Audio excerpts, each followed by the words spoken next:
What is up, movie nerds? Welcome back to the Movie Nerd Jams YouTube channel for a new episode of Movie Nerd Talk.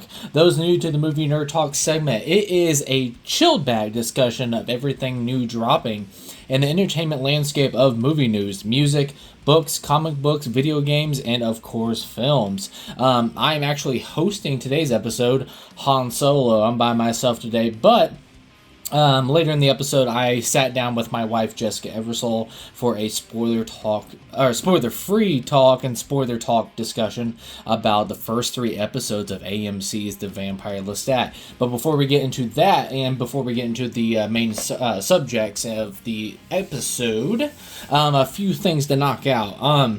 Spider-Man Brand New Day tickets have gone on sale, and then also Evil Dead Burn tickets have gone on sale. So just a heads up for everybody, because I know that's some very anticipating films of the upcoming summer season, and of course, you know, I'm so hyped about Evil Dead Burn, and then of course, I'm really excited to check out Brand New Day, the new Spider-Man film, and like I said, I've already bought my tickets, but I want to give everybody a heads up right up top that Spider-Man Brand New Day and Evil Dead Burn tickets are on sale, so make sure you get them. And then also for the future of the show, right now I am working on the 2026 Halfway Point podcast episode, where I'm going to get with my uncle Chad Eversole, who's been on the episode, of course. But we're going to host to do the halfway point of the 2026 season of our favorite films, favorite performances, and all that stuff at the halfway point. So I'm really excited for that. And then also right now I'm working on notes. I'm trying to get cranked out. I haven't done a season for a TV show review in like forever, but I'm actually going to be doing the spoiler talk breakdown for Widow's Bay Season 1. So I'm cranking away on notes on that. And then, of course, I have right now the Robert Eggers filmography episode that I'm working on right now and trying to get that put together. And then, of course, a Werewolf pregame and stuff like that. And that may come up later in this episode, too. So let's get into the Movie Nerd Talk episode. All right, so first, right off the top, we had a trailer drop this week that I've been very looking forward to a film. And then finally, I got my first look footage at it, and that is The Samurai and the Prisoner by director Kiyoshi Kurosawa. If anybody doesn't know who Kiyoshi Kurosawa is, he's done films like Cure, Pulse, Cloud, and Tokyo Sonata.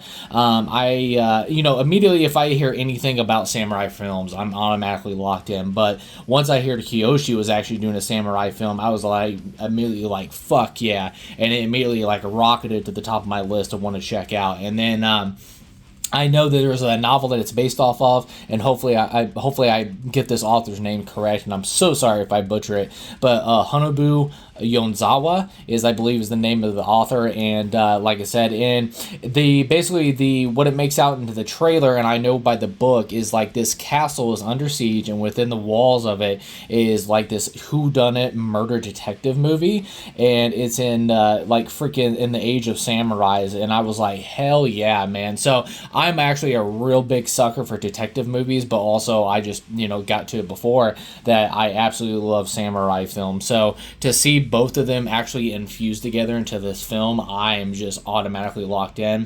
Kiyoshi, I think in the, it's just in Kiyoshi fashion and everything else. I think the lighting in the trailer looks absolutely stunning, and the framing is masterclass level shit. I love it. I think the costume design is stunning, the action looks great, and the set pieces like ooze, like basically Akira Kurosawa's like Ron in Throne of Blood. Not quite the scope of Ron, but definitely the Throne of Blood. I was definitely getting that. And then I know that it's kind of a cop-out to say, like, anything that has to do with, like, samurais, Akira Kurosawa always comes up. That's because that is the man. That is the greatest filmmaker, I think, to ever live, and is the master of samurai films. And everything that you see in samurai films, it all goes all the way back, and you have to give the roses to Akira Kurosawa. So to see Kiyoshi doing this samurai film, I think just visually it looks stunning. I love the costume design. I love it. And also, I just love the visual look of like how the movie visually just looks, because it seems like it's like plucked out of time, like visually, and it captures that like richly shadowed and high contrast palettes that you always seen in Kurosawa films, and I just love it because I just think the colors blend so well together, so I loved it. And then also what I loved about it, and I don't know if this is done on purpose, it had to be, because like I said, you will see a lot of Akira Kurosawa, like, you know, homages and love letters and a lot of like love towards Akira Kurosawa films in this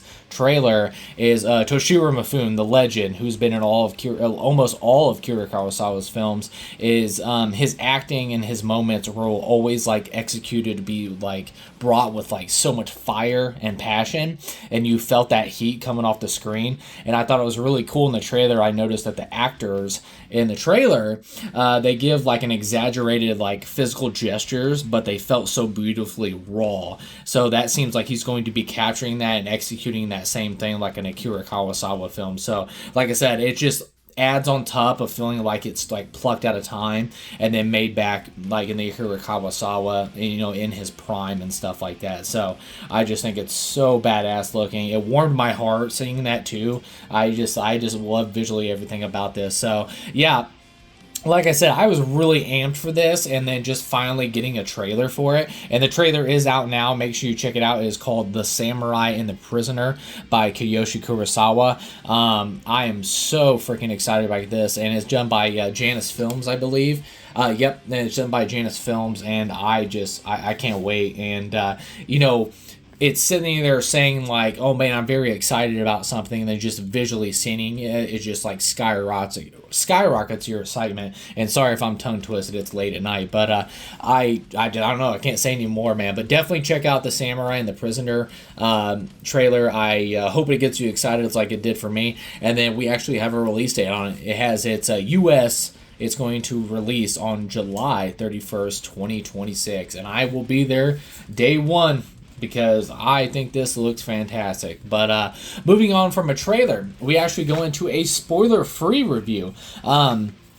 I got the chance to go out last weekend and see the new movie from Michael Sarnoski, who's done films like Pig and A Quiet Place Day One. And if anybody knows too, that's followed, you know, when I believe that was 2023, I believe is when Pig came out. That was actually one of my top 5 films of the year. I absolutely loved it. So anything by Michael Sarnoski was always popping up on my radar immediately. And then once I found out that, you know, Hugh Jackman and Jodie Comer and Bill Skarsgård, all that combo together in one cast, I was immediately like, hell yeah, that's rad, and I gotta check this out. So Michael Sarnoski, Hugh Jackman, Jodie Comer, Bill Skarsgård, I'm in. So to start off the top, and like I said, this is a spoiler-free review. You find out, I'm going to say right in the first few minutes, I believe it is just, or I'll say right off top. Right off top of the film, you actually get a sense of how the brutality of this film is coming, and it is shown on full display right at the beginning and stuff like that. It kind of caught me off guard because I was expecting like a medieval like brutalness, but like I said, I wasn't expecting that from the opening scene without context. But it was just, it kind of threw me off guard in a good way. I was like, holy crap, this is like brutal. And like I said, going back, it's a medieval Robin Hood that's basically molded and scarred by this brutal, bloody, and barbaric nature of the world. And I really thought that was really cool take, and a character that has given so much pain in his life journey, because we're an older Robin Hood that Hugh Jackman is playing. It's a character that has given so many people around him along his life journey so much pain, but also you see that he's actually endured so much pain himself. And I thought that was very just, I don't know, it was a very grabbing factor right off the bat for me. And of course, you know, the talents of Hugh Jackman.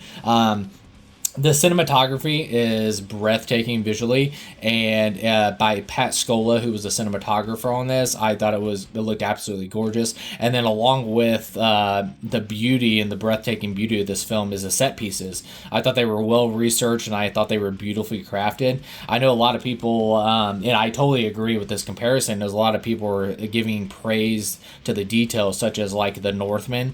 That's what it felt like, you know, the set pieces and the visually how it looked. And hey, that's not bad company, because The Northman's like one of my favorite films of all time. So I really, and I agree with that praise. I think the detail and the craftsmanship, and then just the research into everything, looked absolutely stunning. And yeah, big kudos to the set designers and Pat Scola on the cinematography, because I think they all fuse together so beautifully. The first act is very heavy action. I think, and it's brutal, like brutal heavy action at the beginning. And then the second and third act become a slow burn, which me personally, I really enjoyed, and I expected that by what Michael Sarnoski did with Pig, because I love Pig, but it is definitely a slow burn kind of movie. But I seen that was actually a big flaw with a lot of people. And like I said, this is not a perfect film and stuff like that. And like the slow burn, it's like structurally perfect and everything else, but I don't mind a slow burn, but I can see how that can turn a lot of people off,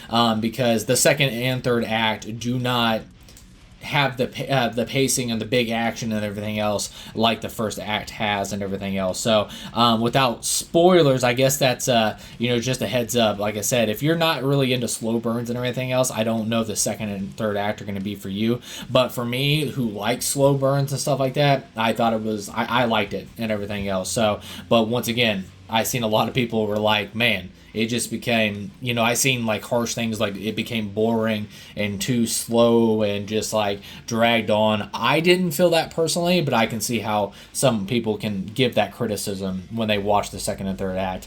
The performances all around are fantastic. I thought, from the accents, the passion, the emotion, I really think everybody brought the fire in this. I thought it was great, especially Hugh Jackman. I think this is like top 5 career contender. I think he is absolutely excellent as Robin Hood, and like I said, the pain this character's carried, and I don't want to say regret, but just the emotional juggle that he's carries in this film towards the end of his life and everything else. So I just thought it was really well done, and just a great performance by Hugh Jackman as always. And then Jodie Comer, I think always she's just stunning in everything, every performance that she does and everything that she's in. So it wasn't a shocker there. And then of course, Bill Skarsgård, I thought he was great in this film as well, because it's Bill Skarsgård, he's great. But yeah, overall, I think it's beautiful. It's brutal, and I throw out that word again, brutal again. And I thought it was a very cool and different take on the legendary Robin Hood character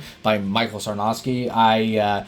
That I really quite enjoyed. Like I said, I know a lot of people weren't enjoying this, but I really dug this film. Like I said, I had a really good time with it. I don't think it's going to be top 10 of the year or anything like that, but I definitely can see it in my honorable mentions at the end of the year, because like I said, it worked for me. I can see how it doesn't work for other people, but no, I thought it was a really cool take on the Robin Hood character, because like I said, Robin Hood stories can become stale over time. Like, you tell the same story over and over and over.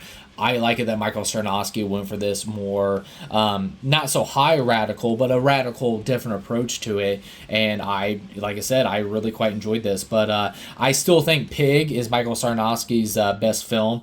But this is a very solid filmography, and a filmmaker that we need to keep our eye on, because now he has Pig, he has A Quiet Place, and now he has The Death of Robin Hood. And I really like what Michael Sarnoski brings to the art of filmmaking. I think he did a great job with this film. But no, I gave The Death of Robin Hood, I gave it a 3.5 stars out of 5 and a 78% overall. And like I said, it's out in theaters right now. I know it's not performing very well. I know it was made on like a $20 million budget, but it only had like a $3 million opening weekend.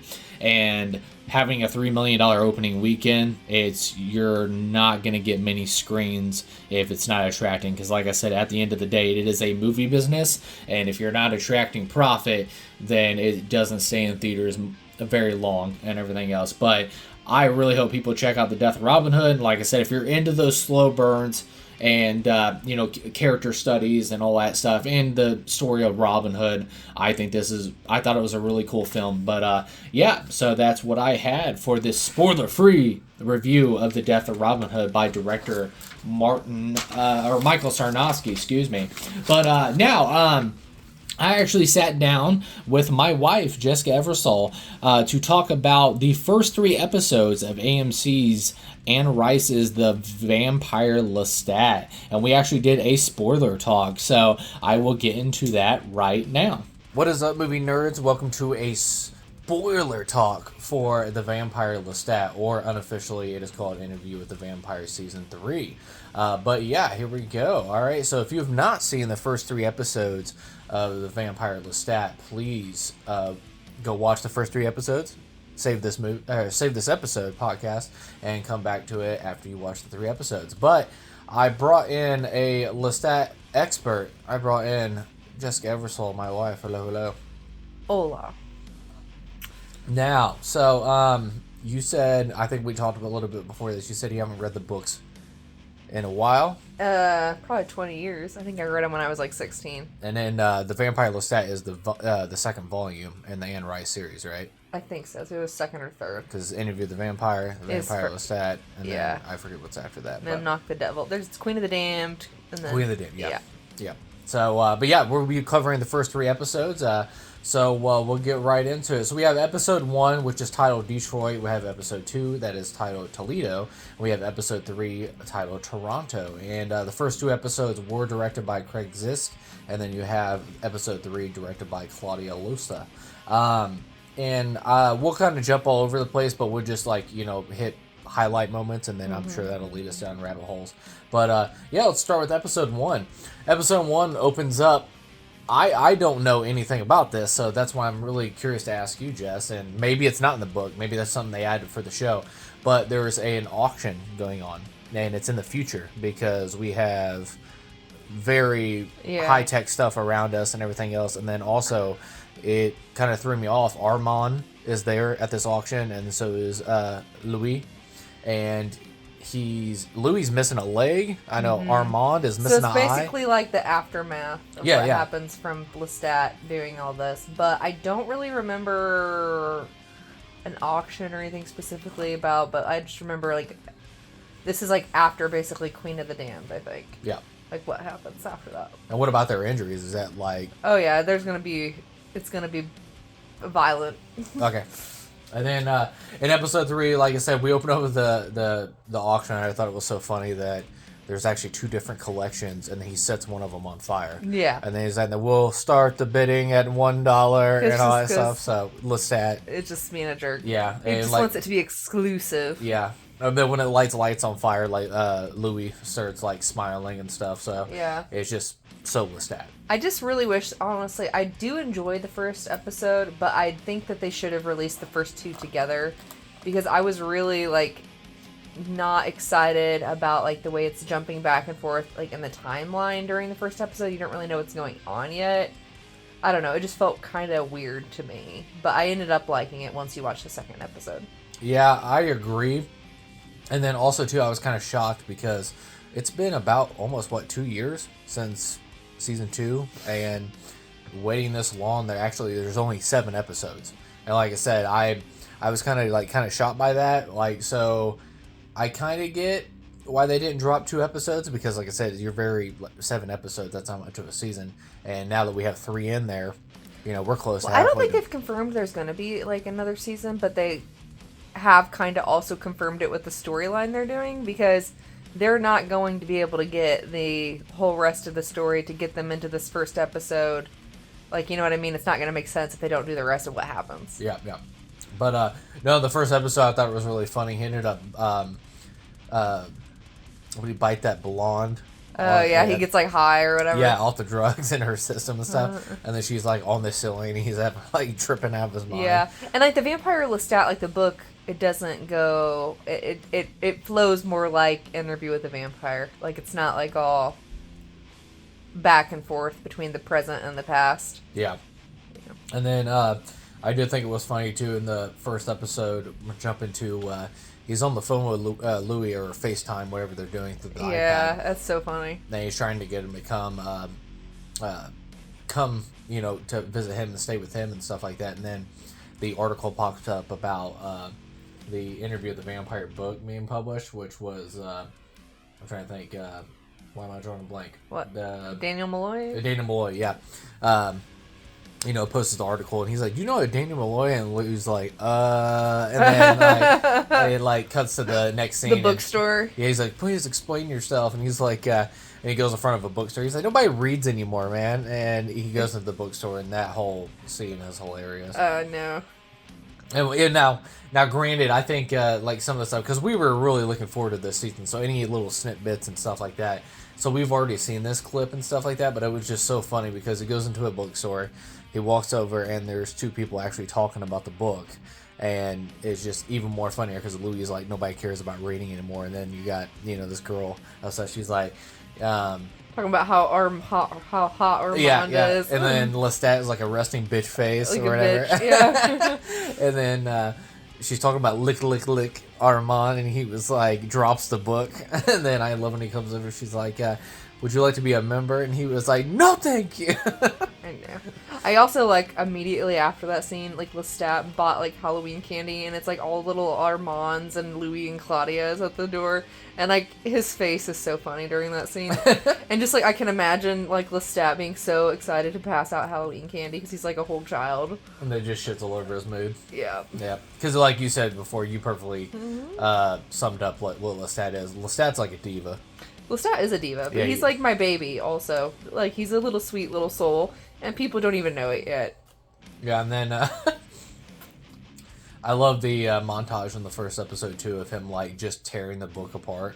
And he's like, never fucking happened! And yeah, because he would, like, never do some of that stuff that Louis said he did. Yeah, and then, what was it, you cut that he is a rock star now. He's in this band, and then he even has... there's always that theory. He's not really a rock star yet. Yeah, not yet. He's like an aspiring. Yeah. And but I thought it was so funny because he has a what do you call it? Like every century, it's like everybody talks about, like, you see old photos that somebody looks like somebody, and then he found his like incarnated doppelganger. Doppelganger, yeah. Yeah. And it was just so funny because he's just dumber than shit. He's so stupid. Yeah, and he's just like so avoid all the fangirls and shit. He just sends him out and lets him do like regular stuff. So he's like undercover vampiring. Yeah, exactly. And then at this point, before we get into episode 2, well, actually it's at the end of this episode. Not trying to jump forward, but his band finally finds out that he is a vampire. Oh, yeah. They don't believe it. He flies out the window. Yeah. And, well, he shows up like beating the shit out of those. What was it called? That like local. The Fang Gang. The Fang Gang. It's not really the Fang Gang. It's something like that. Yeah. It's something he was ridiculous. making fun of it. Yeah. And he started cracking up, and also too, it kind of showed how like deadly Lestat is and stuff like that. But no, I thought that was really funny, tearing the book apart and all that shit. Just cracked me up. And then through the entire episode of episode 1, he's getting text messages from an unknown person. And, what does it say? Toi? Yeah. On the text messages. I think that it says moi and toi, so me and you in French. Yeah. And then so yeah, we don't know who through the episode. We thought it was Louis.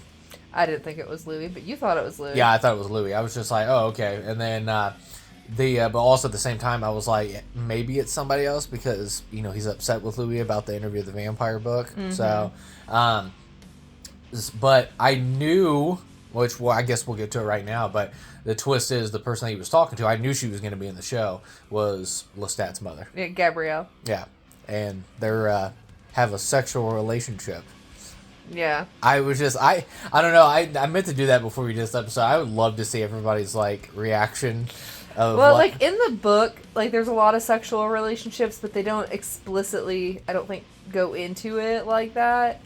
Like, it's a romantic relationship and everyone understands that, but there's, like, not, like, sex scenes. And I don't really remember if they talk about sex ever, which is surprising, because Anne Rice has some explicit books, but this isn't one of them. But, yeah, they have a romantic relationship. Yeah.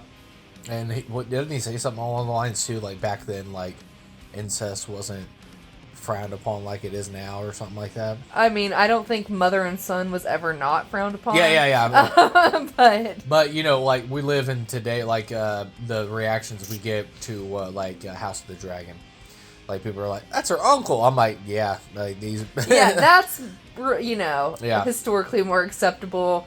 mother-child never acceptable. It's never acceptable. Yeah, that's what we're trying to get at. It's like, it's never acceptable. That's why when he kissed her, he's like, and mother. I was like, ee. So basically, like, it sounds like in their minds, like, after she was turned, Gabrielle wasn't, like, his mother anymore. Yeah, she's dead. Like, she's, like, gone. But yeah. But they had a very close relationship anyway. Yeah, which we'll get into now is episode 2, which is titled Toledo. And that was the cliffhanger. Not really a cliffhanger, but that was the transition over to episode 2, was the final reveal of who he was talking to was Claudia? Was it? Or Gabriella. Sorry. Yeah.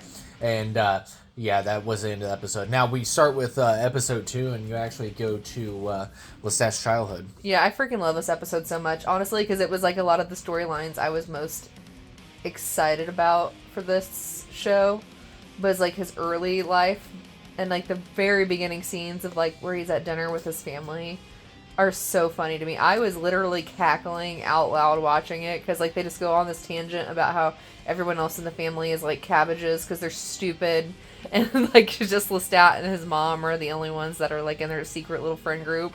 Yep.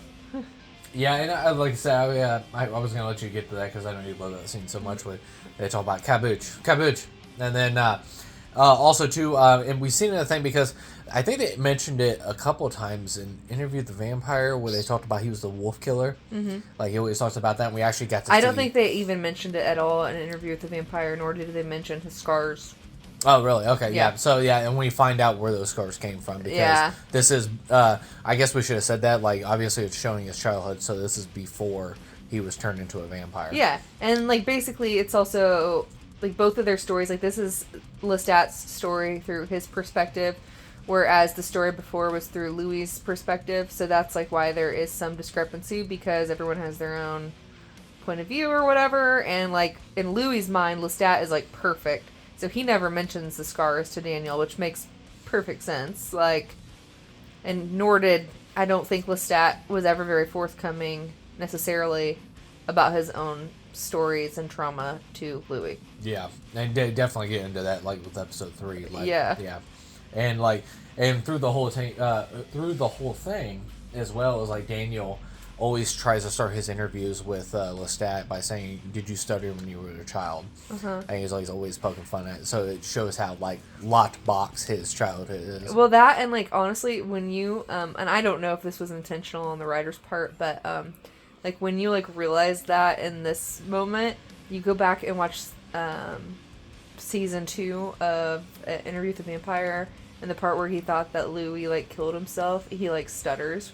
Yeah, real bad, and it like breaks my heart. Yeah, and it's so good. And then as we get to the wolf girl, and you find out that you got to it before talking about the close relationship with his mother is, it's kind of like you're just supposed to be seen, not heard. Is like what the father is in the family, how they treat her like shit. Well, that and then she's like smarter than all of them. Exactly, and like yeah, and like. At the time too, because like right now I'm working on notes and everything for.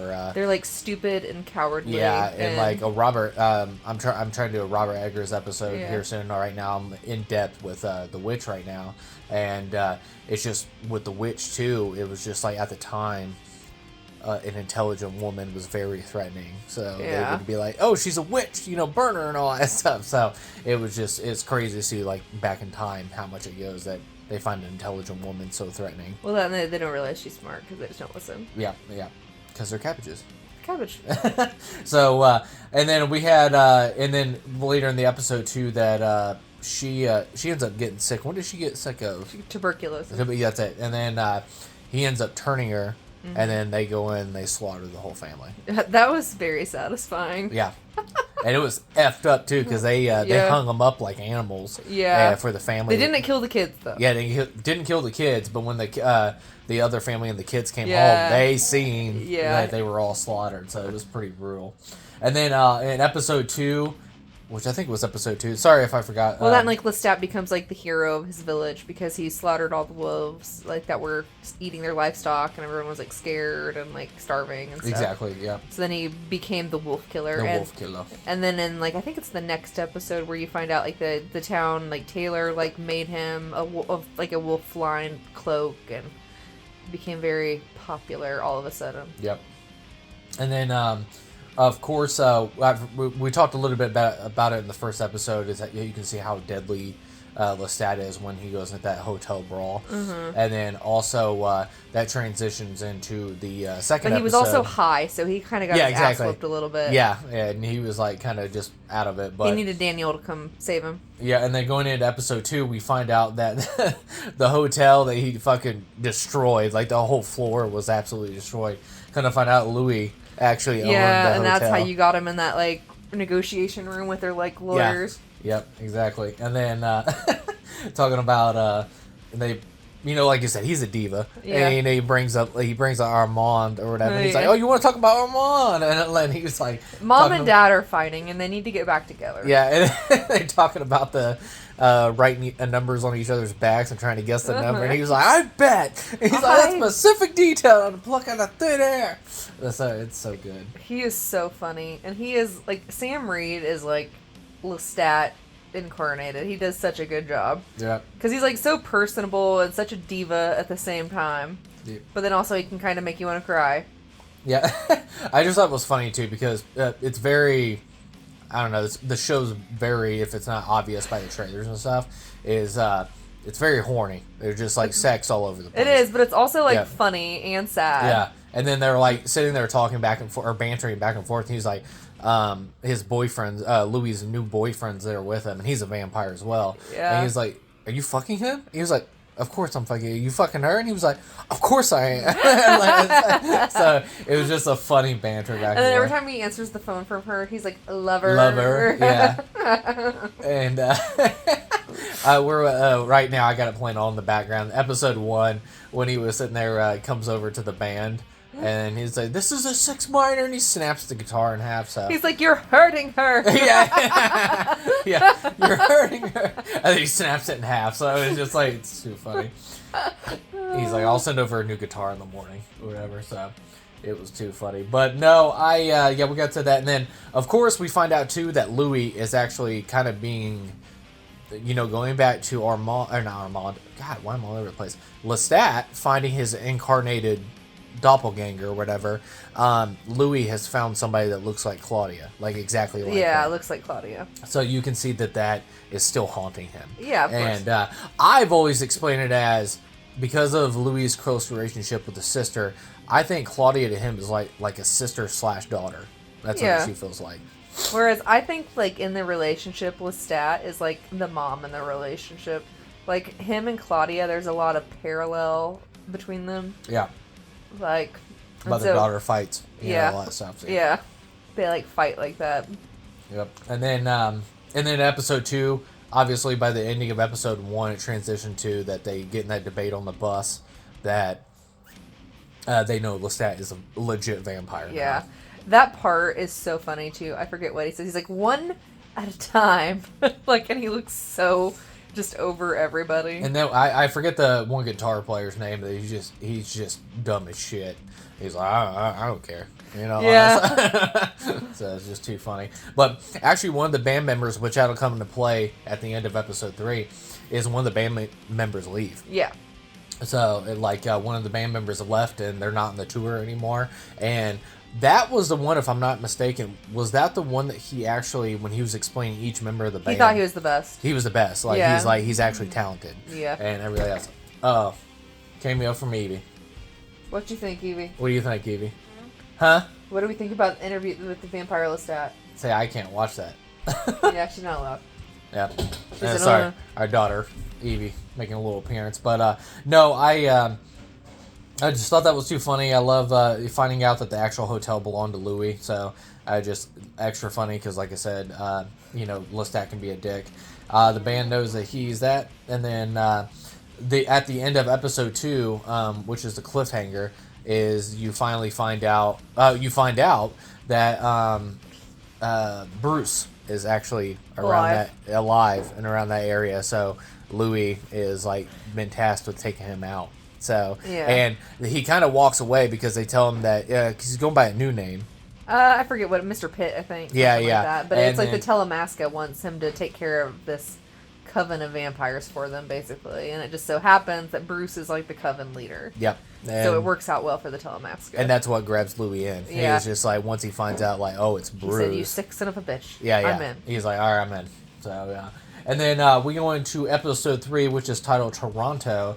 And, God, it's so funny because it opens up with that poor wedding couple. That was sad. I'm like, Lestat. I don't know. I think that his mom makes him, like, crueler than he even normally is. And Lestat's kind of cruel anyway. But... Well, although, if you really listen to his monologue, you shouldn't feel too bad for him anyway, because they were not very nice people. But, yeah, and then, so they end up, like, slaughtering that couple, and, like, and then it cuts to the scene.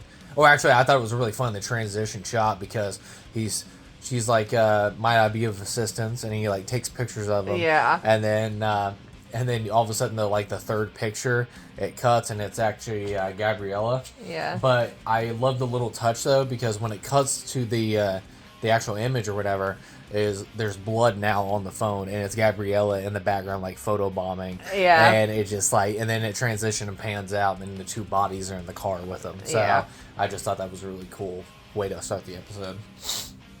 But yeah, and then they show up because he actually has a set-up interview with Daniel. And I tell you what, like, I don't know, like I said, I was going to ask you later in the episode and everything, but this is probably my favorite episode. Your favorite episode? I don't know. I like 2 and 3 so like far, a lot. Yeah.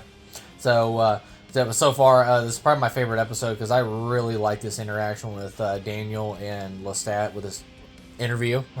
Yeah. So, but yeah, I really like this whole scene. And then during the interview process, he goes on a rant about how he has done 40 shows and 43 nights.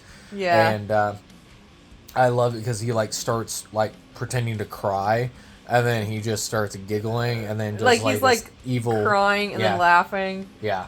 It's wicked. And like I said, and we'll throw our roses here in a little bit about Sam Reed. But I just I just love the whole interaction. And then we jump back in time. It's another time jump and stuff, but we find out about Nicholas, Lestat's first love.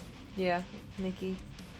Well, and also about Mangus. And they do, like, this thing where, like, basically they make that part of that whole story, like, into a music video. Oh, okay, yeah, okay. I'll get into it now. Yeah, I was going to talk about it, too. I was like, they get into it, and it was really funny because Magnus is, like... Which is, you said to a certain line is true, but like you said, they made it into this, like, almost like fairy tale music video. Yeah, I'm like, and he's like, it's like in, I don't know, Lestat kind of makes it, like I said, he's not very forthcoming with his own bullshit. Yeah. But, like, he, like, makes it into, like, this, like, you know, a very blasé thing. Yeah. And he's, like, talked about his maker understood him, which was not true at all. Yeah. It was just, like, and, even he puts the lyrics inside his song. That's why Daniel was, like, saying, like, you know, I was kicking and screaming, and then he pulled me out of my bed in the middle of the night, and I was surrounded by dead bodies and all that stuff. Yeah. And then the story that Lestat was given, you know, Daniel wasn't buying the bullshit. No. It was just like... Well, and it's the same thing, like, what he does with Nikki, though, too, because, like, he makes it seem like it was, like, no big deal. And then he, like, buried himself for 100 years after Nikki died. Yeah, and even Daniel throws that in his face, too. He's like, you're telling me that you went to sleep for a century over, you know, love or whatever? Yeah. So I just, at the end, yeah, we'll get into Nikki first before we get into Magnus. But, yeah, you know, Nikki, when he shows up, he sees him playing the violin. What's he say? That's the first time I ever heard the music for the first time? No, I forget what he says. And then... maybe the first time he heard Nikki play. Yeah, and, well, that's like I said. He's heard real music, quote unquote. And so it was really sad. But I gotta say, too, the guy that played... how do you say his full name? Was it Nicholas de la Font? Nicholas de la Font? You got me. And then, was it Joseph Potter? I thought that dude was really good. Yeah, it was good. And he had a really heartbreaking scene. Yeah, of, like, he did. When he gets turned into a vampire, or even before he gets turned into a vampire, it's like, you know, the lies from Lestat and what he really is, and then all of a sudden, you know, because he gets like turned against his will, like in the middle of their relationship. Yeah, and then of course when he finally turns into a vampire, he's like just mad. I know, and then like Lestat feels bad for like turning him, you know, whatever, basically to save his life. It kind of made it seem like, but like then he feels like he broke him because he like really was crazy after that. Yeah, And then, even his, mother or whatever, because she's turned right now as well, and she's like, you need to take care of him. Yeah. And there's like, I said, you need to kill him. And like, he just couldn't do it. Yeah, he couldn't do it. And then, of course, Armand's punk ass is there too. So yeah. And you kind of get a hint of that too, of like Armand being a, kind of like that boyfriend that you're just like, you're never gonna have a shot, but you still keep nudging. I don't know, because again, this is like from Lestat's point of view. And he really fucking hates Armand, especially after all the Louis stuff. Yeah, I guess that's true. So, so in every situation, he probably makes him feel like an asshole. Well, yeah, so he's kind of an unreliable narrator, too. Yeah, I didn't even think about that. That's a good point. Yeah, because what's he say? He's like, because he randomly, never mind. That actually makes more sense, because now Armand was just like, Lestat, I love you. And he was like, oh, Christ. Yeah. So, it was just out of nowhere. So, you might be right. He's twisting the image of Armand just being a desperate little bitch. Because he is a desperate little bitch. Yeah, he is. But in Lestat fashion of telling the story, it just it cracks me up. But it was just like, and going to Magnus, we got the fairy tale music video like we talked about before, and then you get the real. At the end, yeah. And you get the real thing too. And that broke my fucking heart, because they overlaid it with the Claudia stuff. So it was just like a lot. It was a massive parallel between our, Lestat and Claudia. Yeah. And then he, when he also explains the real story with Nikki as well, and Daniel thinks they're actually recording this. And at a certain point, they are recording it. And like when we were watching it for the second time, I was trying to figure out at what point Lestat actually stops talking. Because at one point, they are definitely talking out loud, because Gabrielle doesn't like something that he says. I think he says something along the lines of someone was his first love, and she gets like pissed off, and then she goes in the bathroom with the Lestat like doppelganger, and is having really obnoxiously loud sex to be a brat. Yeah. But so at one point he was talking out loud, and then eventually he was not. Yeah, and I think he projected the conversation, but it was in everybody's heads. It wasn't what was being recorded. What was being recorded was just him sitting there, and that's what we see. But the people didn't know, so I think it was just happening for Daniel. Yeah, that's what I mean. And also too, he went and looked back to the recording as well. He was just sitting there like a jackass the whole time. Like, yeah, we thought it was weird too, or whatever. Yeah, but so he was just like talking to Daniel. Exactly. So, and that's what even Lestat says too. It's like it really sends Daniel over the edge too. Yeah. Like their rivalry or whatever you want to call it, his hate for him. Yeah. All that stuff. But no, the Magnus fairy tale, I thought it was pretty wicked, because obviously he pulls him out of bed, throws him. There's like dead bodies all around, and obviously, the ritual to be turned into a vampire, you have to be bitten, and then you also have to drink the blood of your maker. Yeah. And Magnus like literally slices his throat. Yeah. And all the blood just pours into Lestat's mouth, and I thought that was wicked. So, yeah. But no, the Magnus, and it was like the real horrors of that night and everything. So, and even to the point that he is driving in a car and having like horror flashes. Yeah, he's got like suppresses his emotions and his trauma. Yep. And it just like, and I wonder if it was because Daniel brought up the point, that point of his life with Magnus and all that stuff, or was, because I would figure we would see an interview with the vampire if like Magnus has been haunting him the whole time. Well, he's kind of having a little breakdown anyway. That's why I keep seeing all his ex-lovers in the crowd and stuff. Yeah, and then because what was it? Episode 2 or 3? I really liked when Lestat was performing, and it actually is a really cool trick because the whole crowd freezes. Is it episode 2?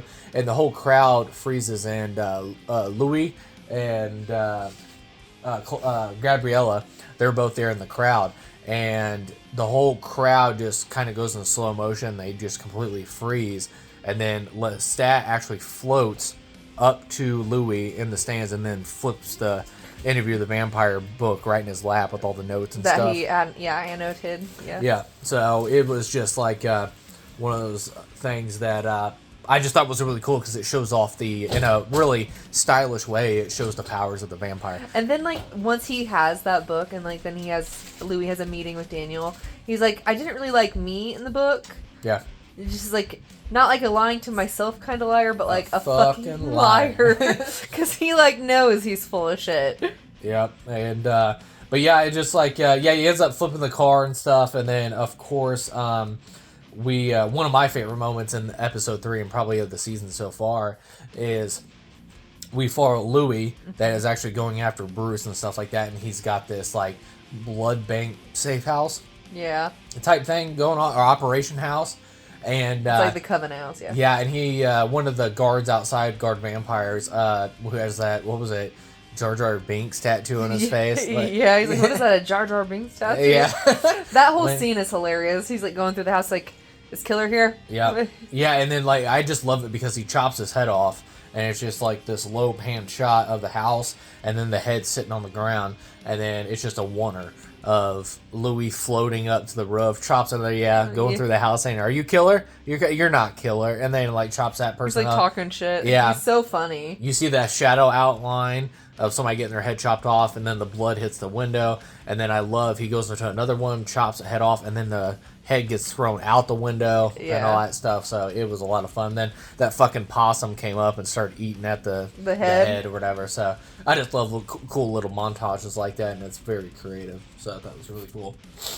That's a good scene. And then like basically then Killer finally comes home, and that's Bruce, aka Bruce. And they pull out the diary pages. And that's, that was when it got real, because basically they had overlapped that with Lestat, like reliving his own memories of what had really happened when he got kidnapped by Magus, and like then it's like what really happened to Claudia in those torn out pages of her diary. Yeah. Which I knew they were gonna, talk about that anyway. Yeah. But yeah, it was sad. And we talked about it before in private, and I just maybe we should have went back and rewatched season 2. I've watched it recently.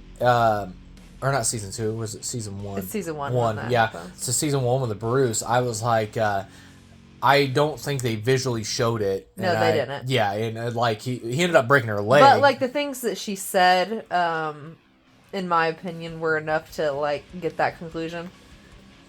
Exactly. And like I said, and it's heartbreaking to hear Louis have to read these pages out, because he's been savoring this moment, but also like the day I get my hands on him, but also at the same time it was just heartbreaking, because that was really hurting him to read that out loud. Yeah. But I don't want to say it had to be said, but he's like, you're fucking dying today. And even Bruce goes to say something, and it's pretty brutal. Like Louis fucking decks him, and it dislocates his jaw and like knocks his teeth and everything. So, and then finally, which does Lestat have the power of the fire? Mm-hmm. And then Akasha has the same power to an Armand, right? Yeah, Akasha has, I think, all of them. Yeah, probably all of them. Yeah. But yeah, I know Armand knows how to do it, and Louis knows how to do it, and Lestat and everything else. And then I just love it because those pages that he's been holding on, just the man's there that he's been saving these pages for, and he puts the pages up into flames. The fire gift, and then puts it in the fire, goes on to Bruce, and he just lights up in flames to ash. So it was. I didn't expect it to be that fast, but yeah, it was pretty brutal. So, but yeah, it's any before we get into predictions for the future ahead of the show and everything we talked about in private a little bit. I want to talk about that, but before we get into there, is any highlights from the first 3 episodes that you want to talk about? Nothing we didn't already talk about, I don't think. Now, did you do you have any things that you don't like about the first 3 episodes? I didn't like the first episode, how it kind of was like all over the place at first, and you're like, what the hell is even happening? Just because, like, I just don't feel like it was very, I don't know, what's the word?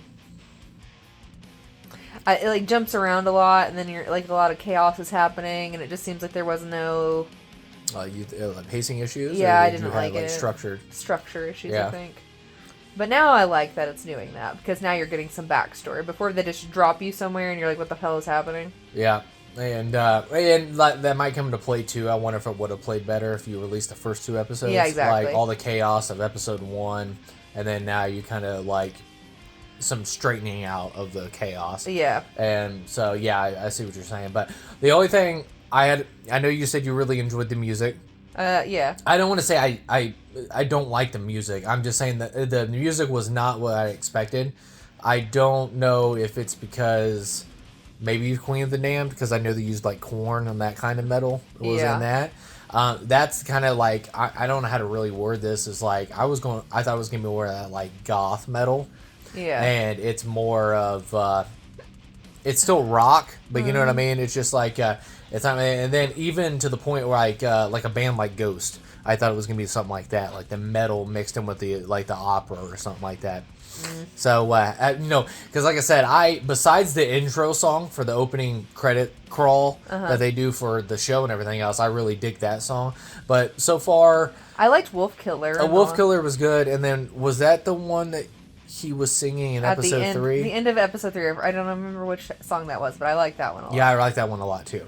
So, but so far, besides those two that we just pointed out, I really haven't been digging the music, so. That's because you don't like poppy rock. It's more like a David Bowie situation. Yeah, and like I said, it might be a taste issue. Like maybe I just like that. But yeah, before we talk about the season ahead of what can happen, I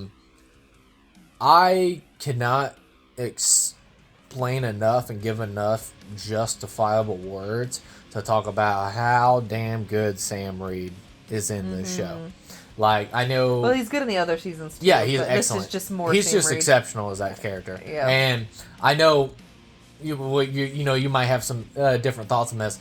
I really like Tom Cruise as Lestat. I really thought he was really good. I like Tom Cruise, too, but now not my favorite. But, man, that is Lestat. That is Lestat. Like, Sam Reed has literally found the perfect, everything of what Lestat is. And I know he did a lot of prepping for this season. I know he learned how to play, music, and then they even had a one night only Lestat full concert. I know, I'm so jealous. And it's commitment to and everything else. And like I said, of course, you got to get in shape for things like this. And then I just, he really commits to the role, and you see it in every aspect because he's just outstanding in this show. And I don't want to say that's what was lacking, because it wasn't, because he's still present in season 2.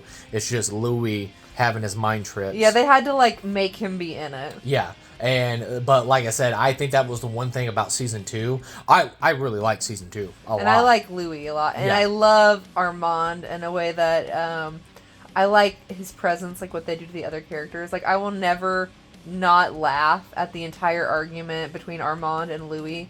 And that season where they're fighting in that little apartment. The dog in the alleyway? Is that what you're talking about? No, the one where they're he's you're boring. You're so boring. Yeah. I will never not laugh at that. Yeah. But no, like I said, it just, and that was the excitement about season 3. Or the Vampire Lestat, season 1, whatever you want to call it. Is we knew that Sam Reed as Lestat was going to be front and center. Yeah. And it just has not disappointed. Yeah. Because if there's flaws if I had with episode 1 or flaws with anything, none of the flaws will ever be Sam Reed as Lestat. Mom and Dad need to get back together, though. I like Louis and Lestat together a lot. Yeah, and I really liked how much of a badass, which he was badass in season 2 as well, but Louis is a fucking badass. Well, man. I mean, he was a badass as a human because he had to, he was like a gangster. Yep, exactly. And then it's just he's a straight badass. And I just love that he's kind of like a, what do you call, you paint houses, you're a cleanup guy for the mob. Or whatever, well, he doesn't really like Yeah, I know, but he had a personal vendetta. Yeah, and they knew that's how they could get him. So, yeah. And they even said the compliment of you're really good about making people disappear. Yeah. And he was like, nah, I'm not interested. And they gave him Bruce, and I was like, hell yeah. So I can't believe he didn't get Lestat in on it. Now, granted, I don't know if he. Yeah. Okay. Yeah. Good job. Yeah. Because that was another flaw that I had with the show. I don't know that they're not in a good place, and I know Lestat and Claudia had their issues. He needed to be there though. Yeah. Yeah. Anybody that hurt Claudia, because like you said, fucking Louis and Lestat are mom and dad. Yeah. And it's they both should have been there. I know they have a quarrel, but even if you would have told Lestat, he'd been like, let's push our stuff to the side. We're going to go fuck this guy up. Yeah. And I absolutely agree. I'm so glad you brought that up because that slipped my mind. That's one of the things, the flaw too, I think, with episode 3 is Lestat should have been there. Yeah. Absolutely should have been there. I love Lestat. So, But no, with that, like I said, we can be completely wrong and everything else, but we kind of talked about where we think the season ahead is going to go. And one of the things, too, we think we know what the finale is going to be. Yeah. Is the rise of Akasha. Yeah, and like in the book, if I remember correctly, there is no tour, but Lestat basically has one huge concert, and that's how he wakes her up. Yeah. So basically, they're going to have a great big concert, like they're going to really get into like the groove or whatever, and like... It's going to be like the perfect show, and she's going to wake up. And that's what I mean, too, is because they very heavily... I don't know if you say that's a flaw in the writing. I didn't think it was, but they're very heavily hinting at that. That they're on the rise or whatever. They say comments like, in episode 2, he told the band, he's like, I have the blood of Akasha flowing through my veins. He says it he says it in the other seasons, too. Exactly. But like, no one knows what the fuck that means. And the guy's like, who the fuck is Akasha? And then you have Daniel, talking about, and rubs it in his face that, you barely are filling out houses and concerts and things like that. Yeah. I think progressively through the season, we're going to see that his crowd becomes bigger. Yeah. And then I think, I don't know if the show can afford that. I mean, you could CGI the backgrounds and stuff like that. But to get a concert at Madison Square Garden, like you said, I think it's going to be something huge. Yeah, and that's what's going to do it. Yeah. And that's probably as well as, and you can already see too, they didn't really get back to it in episodes 2 and 3, because we're more focused on Lestat, but you also can see in episode 1 of how much this is pissing off the other vampires. Of course. Yeah. Well, because it does it too in the end of season 2 of Interview with the Vampire. Like the other vampires are like pissed off. Yeah. So I think they're going to heavily get into the... Yeah, and honestly, they haven't even got into a lot of Lestat's backstory yet, so they're going to keep doing the back and forth thing. Like, because he hasn't even like gone to where he meets Akasha. He hasn't, explained any of that yet. Yeah. So... Yeah, because he basically, I think, if I remember correctly, he goes on the hunt for, like, the old ones. Maybe. Yeah. I can't remember. And they do have somebody cast as Akasha already, is actress Sheila Adam, as I think is how you say her name. And she has been cast as Akasha, but we have not yet seen her. And I want to know if they're going to let Daniel and frickin' Armand be a couple, like they are in the book. Who is it? Armand. And who? Daniel.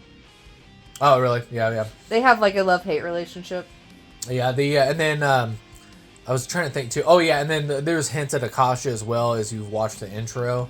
The intro, like the music and all that stuff and everything else. There is, a highlight of a casket we haven't seen yet. So Ooh, it's like I didn't know that. Yeah. So when it's, like, panning up, it's like a casket we haven't seen yet. But it looks ancient, and then it's also, like, made of stone and stuff like that. So it looks pretty rad.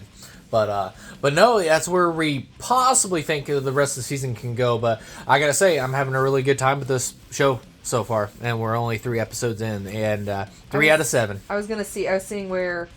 Oh, okay, so they become in the novels, particular Queen of the Damned. Yes, so that's coming up. I don't know if they're going to do it, and maybe the next season will be Queen of the Damned. Yeah, I was going to say, you're talking about the Armand and Daniel relationship? Yeah, I think it's going to probably be next season, because I think the producer or the creator of the show said in one of the behind-the-scenes thing is Daniel being turned into a vampire. Mm-hmm. They're going to save it for the next season. Okay, because that's one of my favorite parts. Yeah, so we'll see what happens. And then also, too... Because, like, Daniel in the show adaptation is so freaking sassy, and Armand is such a little punk. Like, granted, I mean, like, you kind of have to feel a little bit mad for Armand, but also he's kind of, like, devious and, like, a problem, Yeah, and I really love... And it's so funny where you're going to be like, what? That's the first movie you've seen him in? But anyways, Eric Boguson, who plays Daniel Molly... I remember him all the way back when I was a childhood. I watched these awful Steven Seagal movies with my dad, and he was in Under Siege 2, and he was this guy that like that. I've seen Under Siege 2. Yeah, and they hijacked the plane. He's the fucking nerd guy that is in charge of the satellite trying to kill people. And I was like, I've always loved him. I think he's a great actor, and when he showed up in the show, I just think he is just so. It's very rare, and not rare, I don't want to say that, but it's very missing. I think, like, maybe it's just classic old movies. It's just like, it just seems like people are just naturally just talking and stuff like that. It's just natural conversations and stuff. And that Eric guy, he's just like, he's just so natural and smooth, and he just like watching him Lestat go back and forth, and I just think he's a great actor. think he's hilarious that he calls everyone on their bullshit. Yeah. Like, especially like during seasons 1 and 2 where he's like, you guys both fucked Lestat. Yeah. Like, it's so funny. Yeah. And then also too, I gotta give a shout out to Jennifer Eel, who plays Gabriella. I thought she was great casting. Like I said, No, it's really good casting. Yeah, and that makes me excited for Akasha as well. Because she's like really pretty, but you could like definitely tell that like she could be his mom. Yeah, and then but also too, I think they do a really good job of casting because everybody really just blends together so well. So, but no, any final thoughts on the first 3 episodes of the Vampire Lestat? Nope, and I like the costumes and stuff too. I'm having a great time. Yep. But all right, so that's all we had for this spoiler talk for the Vampire Lestat. So like I said, we'll see what happens and stuff with episodes 4 through 7. So we might revisit it and give like a season 1 review overall for it. But thank you so much, Jess, for joining me for this. You're welcome. All right, back to the show. All right. So once again, thank you so much to my wife for joining me. I had a blast with that, and we are absolutely having a blast with the beginning season of the Vampire Lestat. We're only 3 episodes in, but man, I tell you what, Sam Reed as Lestat is just the show's just a blast, and him at the lead of it. You just sit back and watch a dude just having the time of his life. So definitely check out the Vampire Lestat. So moving on from that spoiler talk for the first 3 episodes of the Vampire Lestat, we go into another TV show. We're actually going into a spoiler talk for the episode 1 for season 3 of House of the Dragon. And also too, I might drop some future book spoilers for House of the Dragon as well, so you have been warned. But alright, so season 3 of House of the Dragon dropped. It is titled Salt and Sea, Fire and Blood, and it was directed by Lonnie Peristeri, and hopefully I said that right. And then we had I'll kind of jump all over the place, but I'll try to keep in the order of the episode. And there's some stuff that I may have not highlighted, but, the juicy stuff that I wanted to highlight and talk a little bit about. So let's get right into it. So we have Princess Rhaena Targaryen, who is trying to claim Sheep Stiller. I thought it was really cool because we actually got like a close-up look of what Sheep Stiller actually looks like up close, and I thought it was really cool just in the design details of the dragon that it almost looked like a warthog, and you can tell that Sheep Stiller was not raised in the dragon pit, and it was like not necessarily, but yes, along the lines of not being like tended to is what I'll say. So you see this unintended, like freaking warthog looking like wild animal, but I just thought it was really cool. Like I said, it just how you're going to separate the visual looks of these dragons. I thought they did such a good job of showing how wild Sheep Stiller looks, and how like he's like just basically hardened to the wild and hardened to the world and everything else. So I just thought it was really cool. I think somebody pointed this out, and I think that would be freaking crazy for the future of the season. And once again, I could be totally wrong, but somebody pointed out a detail that there's a scorpion towards the end of the final act of the episode, and we'll get into that later in the discussion. But later in the Battle of the Gullet is a scorpion arrow gets fired at Sheep Stiller, but it actually bounces off his scales, and I think that would be pretty crazy that it's like basically this wild animal's like scales have been hardened to the point that even a scorpion can penetrate the scales, and that would be a game changer for definitely to have that dragon in battle. So, and it's not like pinpointed down, but Sheep Stiller actually might be like close to 100 years old. And then also for future book references and stuff like that, Sheep Stiller is actually one of the dragons that actually survive after the Dance of the Dragons, and then also is missing in action after this and stuff like that. And a lot of people had a really cool theory that could Sheep Stiller still be alive around the time of Game of Thrones. We didn't see Sheep Stiller in any of that, but I thought that was a really cool theory that somebody pointed out, and I just found that so interesting. But yeah, what if it is to the point that Sheep Stiller's been so hardened hardened by the wild that his scales can even get penetrated by a scorpion arrow. So I thought that was really rad. And then we go on to Aegon and Alaris. They are in a raven cart escaping King's Landing because they know Rhaenyra is coming with her dragons and they're going to take over the kingdom. So the Lairs tried to get him out, got him out of King's Landing, and they're trying to escape. But they're actually stopped by a roadblock, and I thought it was really funny and then really hilarious, and I'll try to get the actor's name, and hopefully I won't butcher it, but bear with me. There he is. Is Tom Glenn Carney, who actually plays Aegon. I thought it was funny that one of the guys that pulled the carriage over said, bend the knee to King Rhaenyra, and he refuses and starts laughing and stuff like that, which I think went in line for the Aegon character.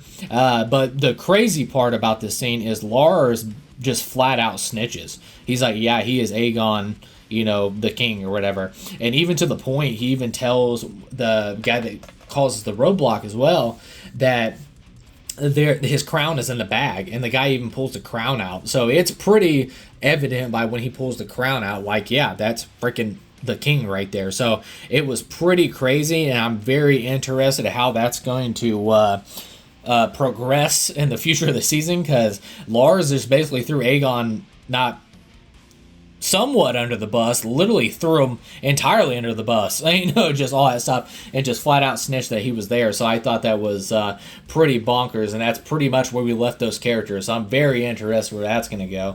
And then we have Daemon Targaryen. We catch up with him and Caraxes. They are actually in the post battle. And they killed Lannisters, and you can actually see it opens up with the battle shot, bodies are everywhere, and even dead lions, which is the sigil for the House Lannister. So they had lions on the battlefield fighting with them, which we've seen in season 2. So I thought it was pretty brutal. They slaughtered the lions and everything. And then, of course, we see our first look at the Winterwolves, which are and we see Stark shields as well from the people from the north. This is actually, they are titled the Winter Wolves, which is the older warriors of the north. So I thought that was cool. And then Tommy Flanagan, from Sons of Anarchy and all that stuff. Yeah, he's playing Sir Roderick Dustin.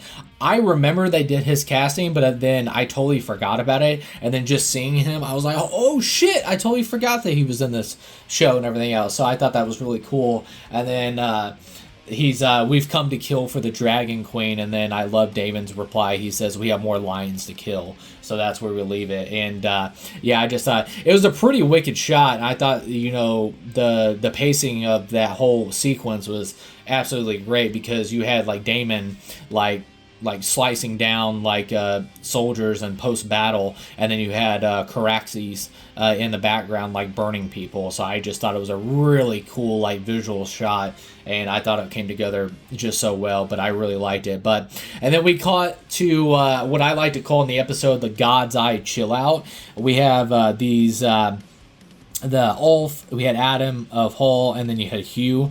They are actually at the God's Eye because they're going to ambush and attack Aemon when he comes with Vhagar. So that's what they're waiting for. But supposedly, it's always been a legendary around the God's Eye that there was these haunted woods, and then we actually get a sighting of the Green Men. So I thought that was really cool. It is literally a split second though, and I was watching, I seen some behind the scenes photos of the practical effect makeup that they did on one of the Green Men in the sighting or whatever, but it's literally on screen for 2 seconds. But if you see this makeup work, it's very heartbreaking, because this practical effect makeup work that they did on this Green Men, it actually looked really good on this guy, and I was like, dang, I kind of wish we had more time there to appreciate that practical effect makeup work. But it's a bummer, but man, damn, it looked really good. If you guys get the chance, definitely check it out. And then, of course, Ulf is in the freaking woods, taking a crap, and literally, and he gets startled by a black goat and everything else. So it just goes into more of the devil is around, or the haunted woods and everything else. So I just thought that was funny. But before they actually leave the God's Eye, Ulf gives this rant about the peasants, and then also that he's in it because he's going to get a castle. And then they break it to him that he is going to be knighted, but all he's going to get is a horse. And he's like, why do I need a horse? He's like, I got a fucking dragon, man. And he gives this really speech. I know a lot of people, because I think Ulf is a dick. I really do. But also he comes from a perspective that the peasants have been, not treated like highly by the Targaryen family. And like I said, you see even with that a little bit in season 2 and season 1 that we got the backstory of Hugh and his family and how they're struggling, and his daughter's sick and everything like that. It's just like you see the suffering of the lower people of King's Landing, and you don't see that how that can look down upon for the Targaryen family and everything else, so they feel slighted and all that stuff. So, and especially if like their bloodline is connected in some way, but it's not, in an honorable way, you can see how they would get offended. And like I said, Ulf is a dick, and like I said, in the future of the season, if they go by the books and everything else, he becomes even more of a dick. But he just makes the claim about that, and you can see that because it will come to play. Spoiler alert for the books ahead is when it comes into the the storming of the dragon pits and things like that of the people of King's Landing and stuff like that. So it's really cool of like basically starting lighting that match before this big fire breaks out with how people feel mistreated by the Targaryen family. And then of course I thought it was funny because I do think Ulf and the Ulf is a great comedic relief. I think he is a lot of fun, even though he is a dick. But he gives that speech, and then you kind of agree with him, like he owes nothing to Rhaenyra and the Targaryen family and stuff like that. Why would I just go out there and die and everything else? And he's like, well, you'll get respect if you go out there and, you fight for the queen. He's like, respect? He's like, I got a fucking dragon now. So it's just like, so you kind of, you don't want to agree with him, but there is some sections in this rant that he gives that you agree with, that you can see where he's coming from. So I thought that was very interesting. And like I said, it's just starting the small fire that's going to grow a big fire in the future head of the season. But the other thing too that kind of annoyed me about this part of them just chilling at the God's Eye is they said for budget reasons behind the scenes that they could not have 6 dragons in the Battle of the Gullet, and I'll get to that in a minute of who was supposed to be there and everything else. But they were supposed to be at the Battle of the Gullet. All 3 of their dragons were supposed to be there, and I don't care what the people say behind the scenes and stuff like that. And I think it's kind of annoying that they said for budget reasons. I'm like, come on, man. I'm like, this is one of the top shows that HBO's ever had. It's the same thing with like Game of Thrones and everything else. I'm like, give them the budget to achieve what they did in the books and everything, to capture these crazy moments and stuff like that and visually see it on screen. Because I kind of like get the expression of everybody say, what's the point then? If you're going to adapt the book, then adapt everything. And they're like, well, for budget reasons, we couldn't do this and couldn't do that. Then why do it at all? Well, like I said, if you're not going to capture the craziness of the actual book, and I'll get to the Battle of Gullet here in a second, but yeah, I know that behind the scenes, George R. R. Martin has not been shy about showing his frustrations with the showrunner of the show, and then of course with HBO with the budget reasons and everything else. I don't understand it. Like I said, I think you give the budget to achieve everything and these great battles and all that stuff, because I think they've been cutting out way too much to fit the budget. And I'm just like, come on, man, this is like one of the most viewed shows and one of the top shows HBO's ever had. I'm like, give it at the budget. So I just don't understand. But anyway, sorry, ran over. So and then we move on. We have Aemon, who is kind of, he's pissed off because at the very beginning, the priestess, he takes him in to the point where he almost beheads him because Aegon is actually missing. And, he's out for blood. He's like, where's my brother, blah, blah, blah. And then we fast forward, he's actually sitting on the throne when his mother shows up. And it was pretty crazy because when Queen Alicent shows up, he's actually sitting on the throne, and then they end up going back to the core halls or whatever they're from, and they go in they have a discussion. So I'll just get right to it. So we know a lot of people were caught off by this scene. I don't know why they were caught off by this scene, because throughout seasons 1 and 2, I think we've seen that Aemon has severe mommy issues. And I was totally not shocked, because in this episode, he actually reaches out and leans and kisses his own mother. I think he has severe mommy issues in a show that has like incest and all kinds of other crazy stuff, and freaking nieces sleeping with their uncles and all that stuff. It's craziness. But him kissing his mother, a lot of people were caught off guard and thought it was weirder than usual, and I was like, not really. I'm like, have we not been paying attention that his severe mommy issues, this totally seems like something this psychopath would do. So and also shout out to Olivia Cook, who plays Alicent the Queen. She did an incredible job in this scene, because when Aemon leans in for the kiss and everything else, her eyes are like wide open, and her reaction just in the eyes, like looking back and forth, like what the hell is happening right now. But also in that discussion, she's trying to get Aemon to leave King's Landing and go to the God's Eye, and she just needs him to leave and go. So I don't think she wanted to like freak out by the lean in of the kiss and everything else. Therefore, Aemon wouldn't leave, and that's her son. But just kudos to her, because it was literally written on her face, like what the fuck is happening right now. So it was pretty crazy. But all right, so here's our final discussion. All right, so we're here. All that stuff out the way. We know where the other characters are placed and everything else. So the final highlight was the last 15 minutes of this episode, and that is the Battle of the Gullet. All right, and it is described in the book. It is one of the bloodiest sea battles ever that has ever take place in Westeros. It's like ever. It's been hyped up and everything else, and you see that Jace and Baela, they refuse orders by the King Rhaenyra, and they actually lock her into a room, and then even to the point that Jace tells the guard that you have to follow my orders, and if the queen is any type of threat, you have to stop her from harm. So he basically tells them to lock the door and all that stuff, and the guardsman doesn't refuse, because he is the prince and the heir to the throne. And he does it, and she gets trapped. So Jace and Bella end up mounting Vermax and Moondancer and take off to the Battle of the Gullet. And then the Triarchy versus the Valyrian fleet. And we've heard about this and the bloodiest sea battle in all of Westeros and in the books and everything else. It's been hyped up. Now, I'll give you the difference of what the book had and then what the show had, and this is the reason why I was kind of aggravated. In the book, there were 6 dragons during the Battle of the Triarchy versus the Valyrian fleet of the Battle of the Gullet. You had Vermax, you had a Silver Ring, Vermithor, Sea Smoke, Sheepstiller, and Stormclad.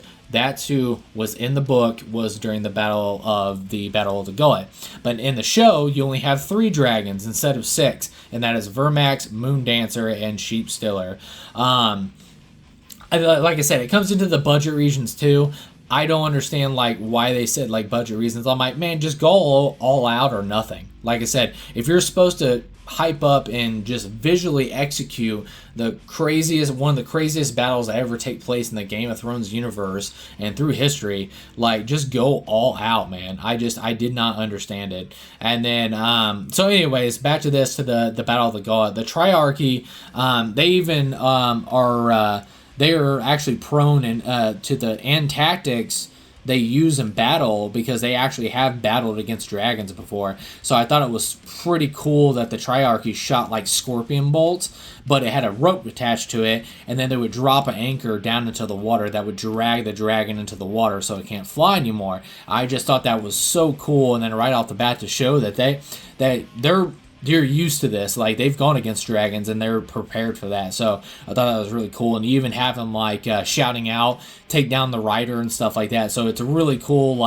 the vocal evidence that they fought against riders, and then you see the visual evidence even in their weapons and tactics that they can take down dragons. So I thought that was really cool. And we even have a scare at some point that Vermax actually gets hit hooked by one of the actual scorpion bolts tied to a rope, and then they drop the anchor, but right at the last second, Moon Dancer comes sweeping down and actually takes the rope out. And I knew that, spoiler, right, because we are in a spoiler discussion right now, is I knew that Jace dies in this battle, and I thought they were going to do it right off the bat, so I just thought that was cool. But anyways, Reyna, who, becomes Sheepstiller's rider earlier in the episode, she officially is, Sheepstiller is hers, but not fully tamed. She actually rushes Sheepstiller into battle, and then it's, it is literally everybody's getting it on sight. It's like he attacks everybody. Sheepstiller comes in there, he attacks the enemy ships,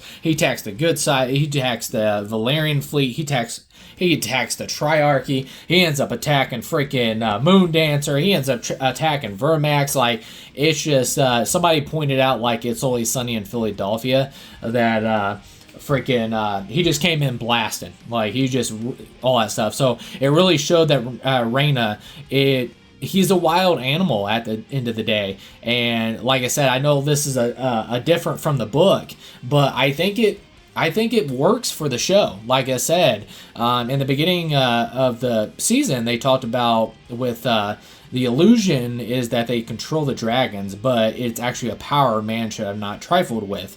And with that, you've seen that also in season 1 when Aemon was actually giving orders to Vhagar and he was not listening. And like I said, it's just like the illusion is that they control the dragons, and it's just not true. And we see it with Sheepstiller. It's like Sheepstiller did not listen at all. He's a wild animal, and you see that all the time. It's just like, wild horses, shit like that. It's just like, I thought it worked for the show. I know a lot of people had a problem with it. It was like just attacking and going crazy, but like I said, she rushed the dragon way too soon into battle. It wasn't tamed fully, and like I said, you see the result. And a lot of people said that's the reason why that Jace ends up getting killed, but it's just I think it sets up the drama factor of the TV show as well, because I think there's going to be Bela and Reyna. I think there's going to be tension now, obviously, because you just got her husband killed. So I think it's going to set up that tension and stuff like that. So I thought it was a great setup. It made sense that Sheepstiller would go ape shit like that because he's a wild animal. So I thought it made sense for the show and everything else. I know a lot of people had a problem with it that were book readers, but I thought it worked for the show. So I just got to be honest with you. This is the big heart punch at the thing. Jace actually is on the back of Vermax, and he actually gets the drop on Reyna and Sheepstiller. He actually gets the drop on them. Like, he could have killed her, but at the last second, he sees that he notices Reyna, and he tells Vermax to, not to engage anymore. So the battle. And like I said, to the Battle of the Gullet, like I said, the battle sequences on the water were really fun. The only flaw I have with the Battle of the Gullet, I really like ship battles. I don't know what it is. The visually distinct ship battles, I think, is the coolest shit ever. But I was kind of hoping for more of, like, Battle of the Bastards is the best battle sequence of the show.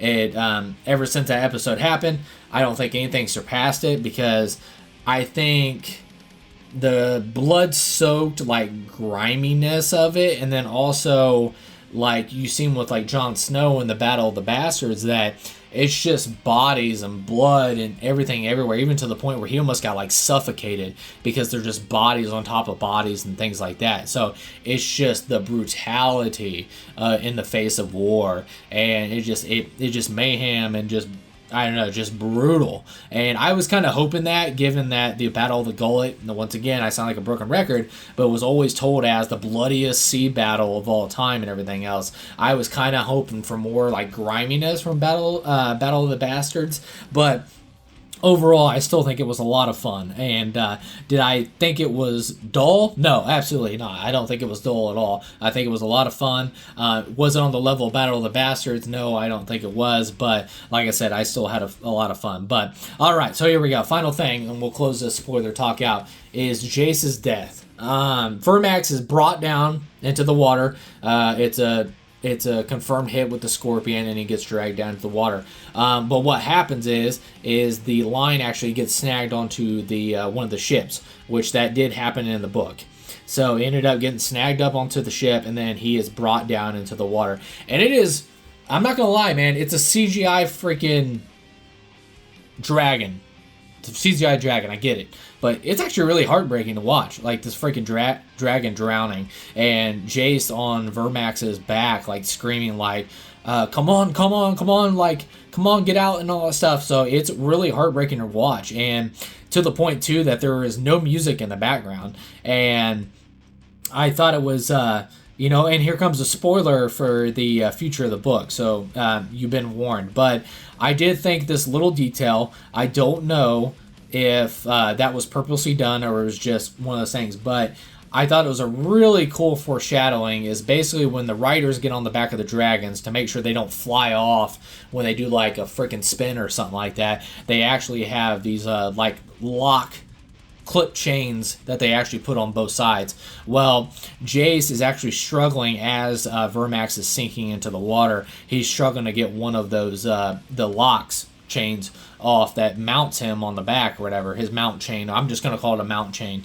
And he ends up struggling to get one of the chains off. And I thought that was really cool because, spoiler alert, here it comes. I can't say it enough, but later in this story, we're going to get the battle between Caraxes and Vagar, which is Aemon and Daemon. They're going to fight against each other at some point. Well, Daemon actually jumps from his dragon and actually stabs Aemon through the eye. But when he jumps in midair, Aemon is actually locked into the mount of the dragon. So he can't move out of the way in time because he is actually strapped to it. So I thought that was really cool to maybe, and like I said, I could be reaching and stuff like that, but maybe that was a tease that later in the season you'll see.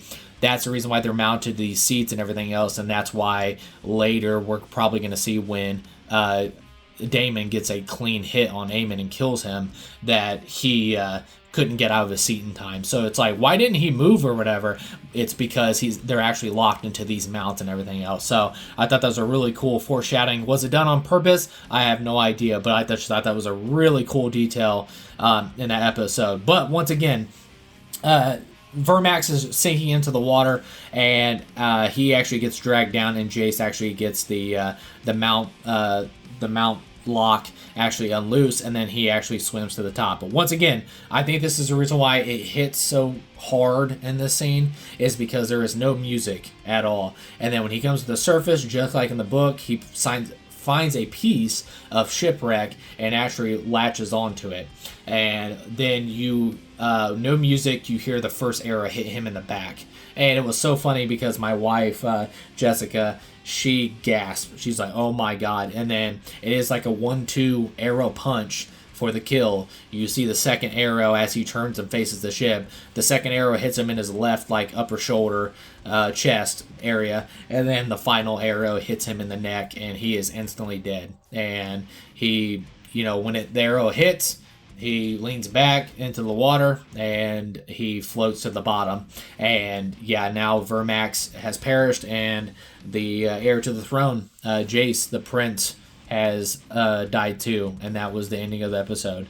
And just for the future of the book, I think, and I forgot to say too, the Valerian fleet won, but lost as well, because even in the book, Sea Snake, I don't know the full quote right off the top of my head, but he says something along the lines of, you won a battle, you won the battle, whatever. And he was like, well, if this is the cost of winning the battle, he's like, I hope I never win a battle again because of the death of Jace. So yeah, he is officially dead in the show. I knew it was coming, and just seeing it though, I thought it was really executed very well by the showrunners. And like I said, I thought it was very brutal too, watching Vermax sink in the water. It was a very heartbreaking scene to watch. And like I said, what a crazy way to start the beginning of season 3. And like I said, I think you'll see they showed a preview for episode 2, which airs on Sunday, and you see that this is probably, this is the breaking point of Rhaenyra, and she's lost 2 of her sons. And like I said, it's you're gonna see the wrath of Rhaenyra. So, like I said, but yeah, that's all I had for the spoiler talk for the House of the Dragon season 3, episode 1, titled "Salton Sea, Fire and Blood." All right, so now we're going into our final subject of the movie nerd talk episode, and you knew it was coming. Once I know that everybody probably seen it on there, and how much of a fangirl I am about Robert Eggers. We have the first look at Robert Eggers' werewolf film. The first look photo dropped, and thanks to Esquire magazine, we got our first look at director Robert Eggers' 5th featured film, Werewolf. And I read the Esquire article that he did an interview with Robert Eggers done by Anthony Bresnikan, and hopefully I said that right, Anthony Bresnikan, article that's all on Esquire right now. I read it, excellent article, and I wanted to get some of the highlights that he talked about in it. And Robert Eggers' Werewolf, it is a medieval 13th century with 1300s Middle English. It is they said they worked with 2 Oxford professors on the dialogue and with a dialect coach to temper the pronunciation of the words, and then a 1300 AD, before all the wolves were killed off in England, is where it takes place. And then it's really funny at this detail that they said in this interview, Robert Eggers actually said that nobody in the film has names except a dog, and I just thought that was absolutely hilarious. But yeah, just feeling that it takes place in 1300s, you knew that Middle English was going to be there, and then of course how in depth that Robert Eggers goes with his dialogue and all the details of everything, and especially the dialect and all that stuff. It's just, it's crazy that they got like 2 Oxford professors. Not crazy, it's just Robert Eggers. That's him, and he's just a mad genius, and I just love it. He gave details about the film describing a little description of what the movie is, and he said it is unforgiving, it's brutal, it's merciless, it's grotesque, it's a world with mud, blood, dung, rain, suffering, and pain. And he said the movie is actually visually inspired by the Hard to Be God film by Alexei German that was from 2013. That actually is up on YouTube now. I actually watched that a couple months ago, and it's pretty much that description that he gave to it, because I felt like I had to take a shower after I watched that film, and I really enjoyed it too. I thought it was really rad and just visually very unique and just awesome. But once again, I think I was like, man, I gotta take a shower after I just got done watching that. But Aaron Taylor Johnson, who will be at the lead of this, plays a farmer. A man that is cursed trying to find salvation through love is how they described it. Is Robert Eggers said this is his best performance to date, and a contortionist. Then physical acting of the transformation scenes. They actually had Mary Gabriel Roti. She was actually the movement coach, and then they said he did a lot of, he was naked in the rain, snow, covered in blood, and it was a very challenging role, but I guess they said he just absolutely is just phenomenal in this film, which is really awesome, because like I said, I think Aaron Taylor Johnson is a great actor, and I really like the combination that he actually gets to work with Eggers. But seeing that Mary Gabrielle Roti, and hopefully I said that right, the movement coach and everything they did with Lily Rose Debt and Nosferatu, I'm really excited to see what they do with the transformation scenes. Of course, I'm really excited about the transformation scenes, but once again, just the movements and everything else, and just how physical the acting and stuff when it comes to Robert Eggers films. And we've seen that even with his debut film of The Witch, when the son is being possessed and then he gives that possession speech and all that stuff. It's just absolutely excellent. So it's crazy body movements is not new to Robert Eggers, and it's all for the better because it's just phenomenal when it's executed on screen. Lily Rose Debt is actually back, working with Eggers again, as we have their second collaboration, and he said she is the heart of the movie. She is Aaron's wife with several children. She is unrecognizable and very different, and that flexes her talent. And yeah, I totally agree with that, of being like just totally unrecognizable, because I have seen behind the scenes photos of Lily Rose Depp on set when they were shooting this, and yeah, she looks unrecognizable. Like, unless they said that's Lily Rose Depp, I would have thought that was just another actress that was on the set. But when you start looking at it, like, holy shit, that really is Lily Rose Depp. But like I said, you would have never known if anybody didn't point it out. And she said, or Robert Eggers said, that she is the most gracious person in the film. And like I said, I can't wait to see it, because it's exciting to have Lily Rose Depp collaborating with Robert Eggers again, because I love their collaboration in Nosferatu. He is back. I'm so excited. Jaron Blasky, which I think he's one of the best cinematographers in the game today. This is like every Robert Eggers film. He has done the cinematography for every single Robert Eggers film, and I'm just so glad to see him back. They shot on a 35 millimeter film, used a orthochromatic treatment to make skin tones more sickly and discolored, and found a way to incorporate the grain structure of black and white film onto the color film. And it looks freaking awesome. Like I said, I know it's just a first look photo. I'm not trying to get crazy, but you know, Robert Eggers, like, just like he did with Nosferatu, they made a custom lens. Like, it's a lens that didn't exist. They actually custom and made their own lens for that film, because it gave Nosferatu its one-of-a-kind visual look. And I love that they're incorporating in that, and then just really just continuing. That's why I really love Robert Eggers and Jaron Blasky, because I think that's one of the greatest gifts in cinema, is those two coming together to work on films. Because, like I said, they keep evolving, and then also creating something new and bringing something fresh and new to cinema, and how they do the art of filmmaking. And like I said, it's just so cool to see them like doing this. And like I said, I just can't wait until a trailer finally drops for this, because I just want to see what this thing looks like, because even the first look photo I think looks great. But Craig Lathrop, hopefully I said that name, the production designer, who has actually been the production designer on every Eggers film, like Blasky, on the cinematography.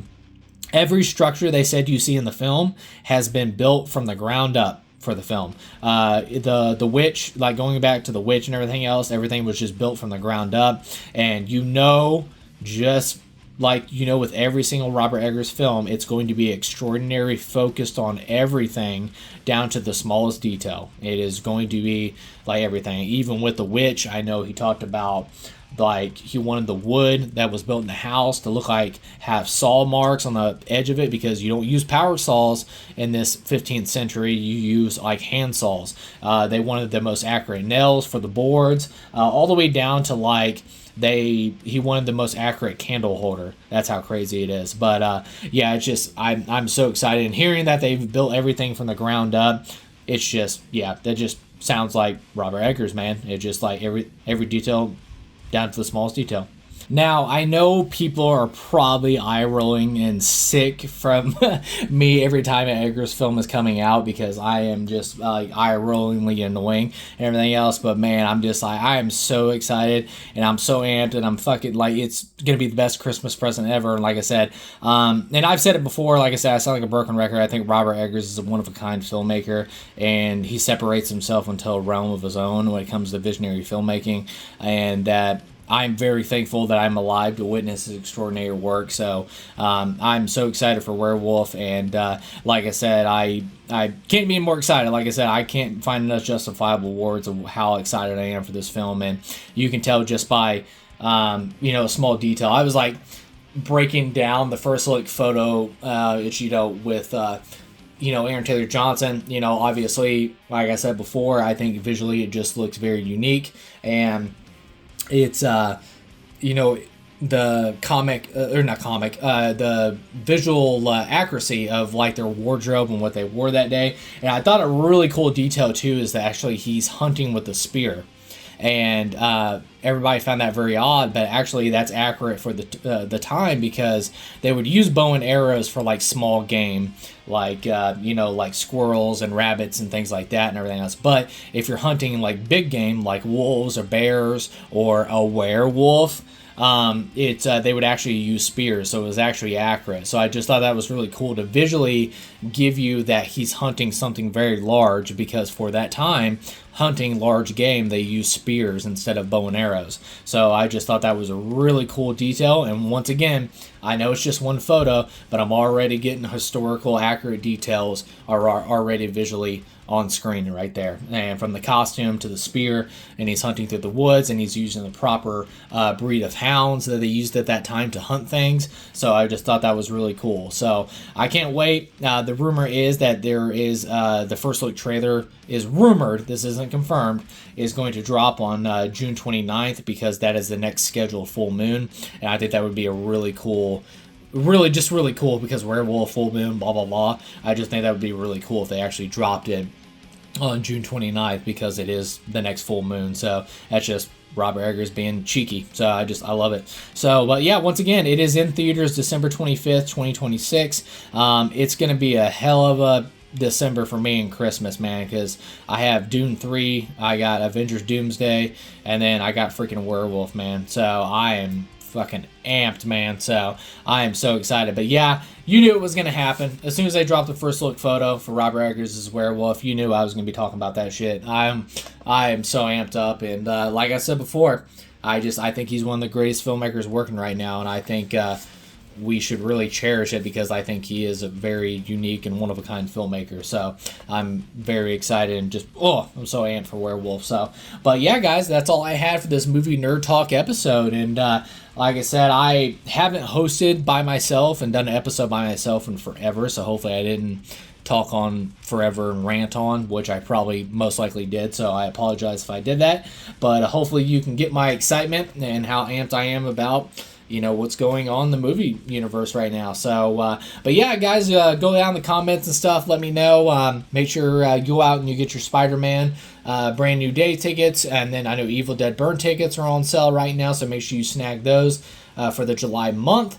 And then, of course, give me your thoughts. What did you guys think of the death of Robin Hood and everything else? I actually really enjoyed it. I know it's not everybody's cup of tea, which, all movies are not everybody's cup of tea, but I really enjoyed it. But give me your thoughts about the death of Robin Hood, and then also the first 3 episodes of the Vampire Lestat on AMC. Let us know, and then your thoughts about the House of the Dragon, season 3, episode 1. What a way to start that season! So let me know down in the comments below, and then of course, are you excited for Robert Eggers' Werewolf? And let me know in the comments below what you thought of the first look photo. So, but as always, guys, make sure you give this video some love, a thumbs up, like. Make sure you follow on the Instagram page where I post almost daily at Movie Nerd James. And then, of course, subscribe to the Movie Nerd James YouTube channel at Movie Nerd James YT. And as always, guys, take care of yourself, take care of each other, and we'll see you later, movie nerds.